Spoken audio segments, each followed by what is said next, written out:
Perkenalkan, nama saya Riza Hoyani dari Program Studi Pendidikan Bahasa dan Sastra Indonesia dengan NIM 2030 10 20 20 14. Kali ini saya akan mempresentasikan bab 1 Sastra dan Ilmu Sastra untuk memenuhi tugas mata kuliah pengantar ilmu sastra. Ilmu sastra merupakan ilmu yang menyelidiki karya sastra beserta gejala yang menyertainya secara ilmiah.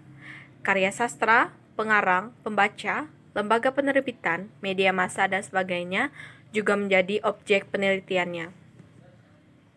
Sebagai kegiatan ilmiah, ilmu sastra tentu memiliki seperangkat prinsip dasar yang melandasinya sebagai suatu disiplin keilmuan. Prinsip-prinsip dasar tersebut dapat dijelaskan melalui definisi, objek kajian, cabang-cabang keilmuannya, ruang lingkup, sejarah, dan pendekatan yang digunakan. Di samping itu, sebagai disiplin ilmiah, ilmu sastra haruslah memenuhi syarat sistematis dan metodologis. Penelitian adalah suatu kegiatan atau proses sistematis untuk memecahkan masalah dengan dukungan data sebagai landasan dalam mengambil kesimpulan. Uraji dalam Jabrohim 2012-1. Pengertian itu mengandung dua kata kunci, yaitu sistematis dan bermetode. Sistematis artinya bahwa proses penelitian dilakukan dengan prosedur yang ditetapkan secara tertata atau tersistem.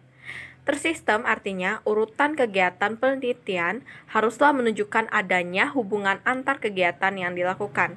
Mana yang lebih dahulu dan mana yang kemudian dilakukan harus merupakan tahapan yang telah direncanakan sesuai dengan metode yang digunakan. Tidak ada prosedur penelitian itu semaunya peneliti. Sedangkan metode menurut Hudayat 2007-3 adalah alat yang berfungsi untuk menyederhanakan masalah sehingga lebih mudah untuk dipecahkan dan dipahami. Pertanyaan-pertanyaan landasan peroleh ilmu sastra tersebut merupakan pertanyaan fundamental sebagaimana dalam ilmu-ilmu lain. Pertanyaan fundamental tersebut merupakan pertanyaan filosofis keilmuan yang meliputi landasan ontologi, landasan epistemologi, dan landasan aksiologi. Pertama, landasan ontologi mempertanyakan objek kajian ilmu sastra, apa hakikat dari objek tersebut dan bagaimana hubungan antar objek tersebut dengan subjek yang mengajinya. Kedua, landasan epistemologi merupakan usaha menjawab bagaimana memperoleh pengetahuan yang berupa ilmu sastra, bagaimana prosedurnya, hal-hal apa yang harus diperhatikan agar mendapat pengetahuan yang benar tentang sastra. Apakah kebenaran sastra itu dan bagaimana cara dan sarana yang digunakan untuk memperoleh pengetahuan yang disebut ilmu sastra.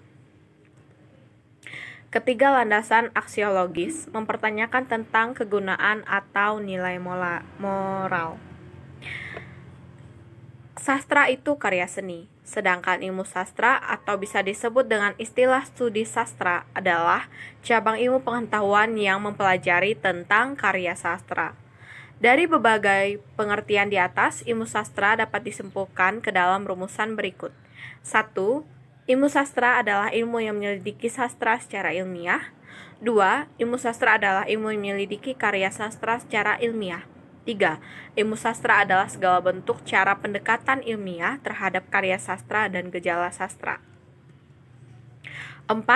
Ilmu sastra adalah telaah sistematis mengenai sastra dan komunikasi sastra. Pada prinsipnya tidak menghiraukan batas-batas antar bangsa dan antar kebudayaan. Dalam karya sastra dikenal istilah imajinasi, fiksi, dan ekspresi. Ketiga istilah tersebut menyarankan proses kesadaran manusia dalam penciptaan karya sastra. Dengan memahami ketiga istilah tersebut, dapat menjadi jembatan memahami hakikat karya sastra sebagai objek sebuah kajian. Istilah imajinasi mengandung pengertian perenungan, penghayatan, pemikiran, dan perasaan. Sedangkan istilah fiksi mengandung pengertian rekaan, hayalan, sesuatu yang tidak ada terjadi sungguh-sungguh sehingga tak perlu dicari kebenaran dalam realitas. Sedangkan istilah ekspresi mengandung pengertian cara mengungkapkan apa yang diimajinasikan seseorang dengan sarana bahasa. Ketiga proses kesadaran di atas muncul lantaran terhadap dorongan, baik dari dalam maupun dari luar diri sastrawan, untuk mengungkapkan sesuatu hal dalam karya sastra yang diciptakan. Sastra itu demokratis. Kalau ada teks bacaan yang begitu terbuka, sehingga bermacam-macam kepentingan dan tujuan orang memahaminya, itu adalah sastra. Ilmu sastra merupakan ruang lingkup kajian yang tidak terbatas. Oleh karena itu, tidak mungkin menjelaskan semua ruang lingkup tersebut. Ruang lingkup ilmu sastra secara umum meliputi sebagaimana berikut. 1. Teori sastra. 2. Sejarah sastra. 3. Kritik sastra. 4. Sastra bandingan. 5. Strukturalisme. 6. Strukturalisme genetik. 7. Semiotik. 8. Sosiologi sastra. 9. Psikologi sastra. 10. Antropologi sastra. 11.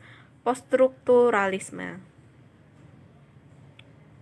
Sekian persentase bab 1 dari saya. Sekian dan terima kasih.